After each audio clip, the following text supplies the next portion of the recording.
of CodeBlocks, just kind of show you the graphical user interface, how you can actually do some different things. We're going to be doing many demonstrations, so a lot of the detail will come along with those demonstrations. But I did want to show you some of the basics. After you've successfully installed CodeBlocks, you should see an icon on the desktop, but if not, you should see it in your program view on Windows. To execute the IDE, you just double click on the icon, which I'm going to go ahead and do. Once you do that, CodeBlocks will start up. You may see a different version number here depending on what version you have. The first screen you'll see here is you'll see this CodeBlocks home screen. You may have seen a tip screen as well. You can just disable those tips. But this is CodeBlocks. This is the basic graphical user interface. What you should notice first is there's a menu bar at the top, and also above that you'll see the version number. But it has some of the basic menu options that come along with writing and executing code, and specifically for C. So you'll see a menu bar at the top with menu options, and then you'll see some toolbars below that. You'll see the management bar on the left-hand side and also the home screen on the right-hand side, and then at the bottom, again, another screen. So it's kind of divided between 3 or 4 screens here, at least divided by a menu bar, 2 toolbars, and then a screen on the left, middle, and bottom. And this is the typical environment you'll see when you write code. The top part here where my mouse is, you'll be your editor, and you'll start writing source code in here. On the left-hand side will be kind of a list of files in the project, how you manage your project. A project is a program, and it can have many different files. And then at the bottom, you'll typically have your output windows, and when you compile and stuff, you'll see output. That's at a high level. But let's go through some of the options first. Let's start right at the top with the menu bar. You'll see the file menu bar. What's important here is you can say new, and you can create some different source code templates, using templates. You can create an empty file, you can create a new class, a new project. I'm going to go through the process of creating a new project specifically in another lecture, which you'll need to do once you start writing code. But there is some other nice things in here where you can set build targets up. For the sakes of our class, you're not going to need to do a lot of this, but you should be aware that there are options here. There's also the open, where you can open up different source code files if you don't have a project, but we're going to be using projects. There's an import project that is useful if you want to convert a Microsoft Visual Studio project to a CodeBlocks project. And then there's an export as well if you want to export your project to a different kind of format. And then you have your Properties tab. Properties is important because it can set a lot of the different preferences. If you select Properties, what you should see is the properties for your project come up. So from the next menu option would be Edit. You'll see a lot of things in here basic to your editor. Once you select have some source code, you can do all sorts of things like copy and pasting, add specific toggle comments on and off. Again, a lot of this will be demonstrated when we go through actually editing source code. But you should go through this and try to see some of the different options. There's also options for refactoring code, if you change and modify your code, spelling corrections, and so forth. In the View tab, you can see a lot of different windows. You can change the way the windows are organized. There's different perspectives depending on maybe what language you're using in here. We'll be using C. You can usually just keep it as the default perspective. You can rearrange toolbars if you don't like how certain toolbars are there, but I usually just use everything as default.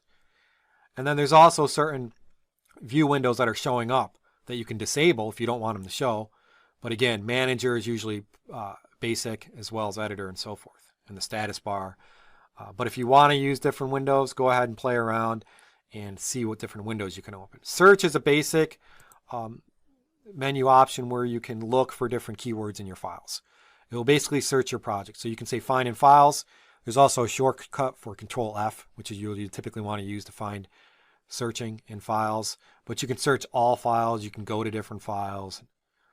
Project will be your project menu option where you can create new files, add new files, remove files. You can see your project tree if you want. You can set arguments to your program. These will be command line arguments. And again, I'll show you how to do this when we go through demonstrations of command line argument programs. There's also the Properties tab, which is really important for setting preferences. Build. Your build is your build option. This is your compiling option, how you compile. So once you created a project and you have some source code, you can go to build and it will compile that file. It will also link it. There's also a run option here where you can run. That would be executing the code. Clean is where you recompile and destroy all the object files in the executable. Debug is where I talked about how you find and fix your errors. There's a debug menu option. We're going to go through this in much more detail in another section. But there's all sorts of nice tools associated with debugging. Call stacks, adding breakpoints, stepping through your code to find errors. You don't have to worry about Fortran. Some of these other ones you don't really have to worry about. You can configure different tools. There's different plugins. When we need a plugin, I'll go through the process. Settings, you can set up your environment. You can mess around with this if you want. Where the general settings allow you to show a splash screen on startup. Again, most of this is intuitive and really user preference, what you like and what you don't like. I usually keep these, again, mainly as defaults. The view option, I keep as defaults as well. You want to make sure you have pretty big fonts, so I will change this to usually have bigger fonts. I usually use like a 16 font during demonstrations so that everything's really big. This is for the message logs, but you can also change the editor fonts if you want to see things bigger. There's other options for running static analyzer tools, setting up environment variables. I'm not going to go through all that, but you should see that they are there. CPP checks. Good different project settings or environment settings. Editor settings. These are things directly related to the editor. General settings for font size, tab sizes. You want to have tab sizes and spaces for 4. Again, mainly defaults for this.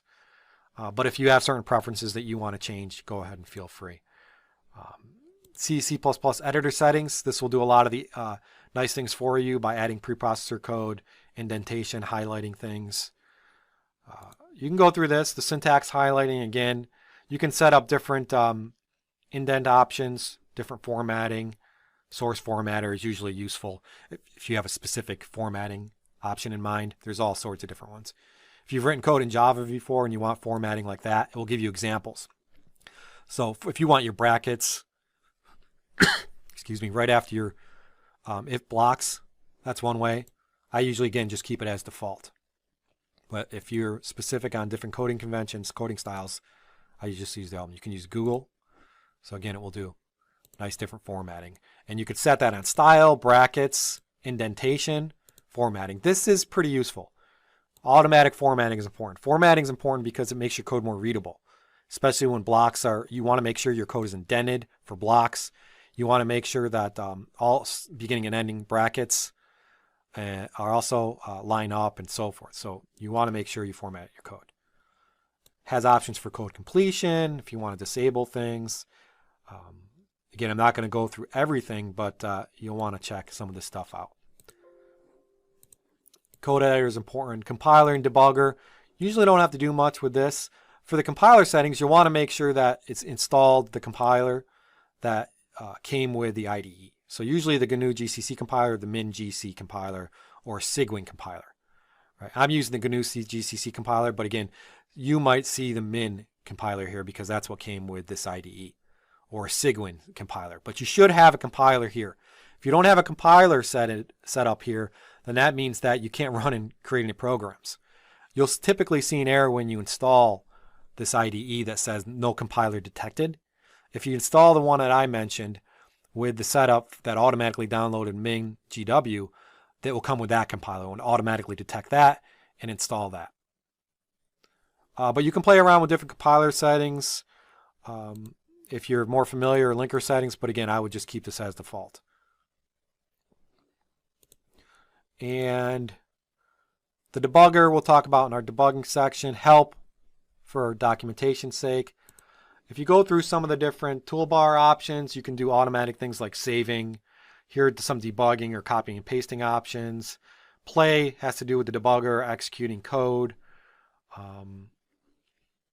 This is again related to debugger on that third toolbar by jumping through different statements. Editors, highlighting. Again, as we go through examples, we'll probably use some of these various things.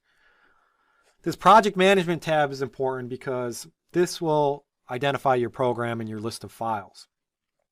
So what you're going to see in the project management tab is the interface for the projects, the project view essentially. The editor every time you click on a project or a file inside here, inside the project view, you'll see the editor show up on the right-hand side. And this is where you can edit your source code and then build it, and then see the output of the build at the bottom of the window. Typically, there's build log, build messages. Again, if you're using a debugger, you would see that. You may want to resize this to make it bigger. We'll go through all this as well, but you want to be just somewhat familiar with it. These different windows and these different panes, if you will. There are different project templates when you create projects for different types. I didn't want to cover this too much. I just wanted to introduce it to you so that you understood some of the basics. But the best way to learn this is to play around it and also to go to the site and look at the documentation. And you can see all this in here. It's very intuitive. What we'll basically be doing is creating new projects, editing our source files, adding new source code, and then building, compiling, and then also using the debugger. So you're going to find this IDE is very intuitive, very user-friendly, very fast and compact, and has the basic requirements